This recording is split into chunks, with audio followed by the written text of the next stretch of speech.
রাতের বেলা শোয়ার আগে পড়বেন 33 বার সুবহানাল্লাহ, 33 বার আলহামদুলিল্লাহ এবং 34 বার আল্লাহু আকবার। আল্লাহর পক্ষ থেকে আপনার শরীরে শক্তি আসবে। এটা যারা নিয়মিত আমল করে আল্লাহর পক্ষ থেকে তাদের শরীরে শক্তি আসে।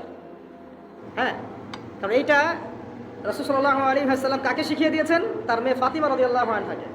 ফাতিমা রাদিয়াল্লাহু আনহা এবং আলী রাদিয়াল্লাহু আনহু তারা দুজন গিয়েছেন আল্লাহ রাসূলের দরবারে, গিয়ে বলেছেন আমাদেরকে একজন দাসী বা দাস দিন, বাসার অনেক কাজ আমরা করতে পারি না, লাগে না কাজের মানুষ। নবী সাল্লাল্লাহু আলাইহি ওয়াসাল্লাম বলছেন যে আমি কি তোমাদেরকে এমন কিছু শিখিয়ে দিব যেটা তোমাদের এই দাস দাসের অভাব পূরণ করে দিবে, প্রয়োজন হবে না? অবশ্যই শিখিয়ে দিন। তখন নবীজি শিখালেন সাল্লাল্লাহু আলাইহি ওয়াসাল্লাম যে ঘুমানোর আগে 33 বার সুবহানাল্লাহ পড়বে, 33 বার আলহামদুলিল্লাহ এবং 34 বার আল্লাহু আকবার। তোমাদের দাস দাসের প্রয়োজন হবে না ইনশাআল্লাহ। তো ব্যাখ্যায় অনেক ওলামায়ে কেরাম বলেছেন যে এটা নিয়মিত আমল করতে থাকলে রোগ ব্যাধি কম হয়, শরীরে শক্তি আসে, এনার্জি বাড়ে, আপনি নিজের কাজ নিজেই করতে পারবেন ইনশাআল্লাহ। আসুন সামনে যাই। এরকম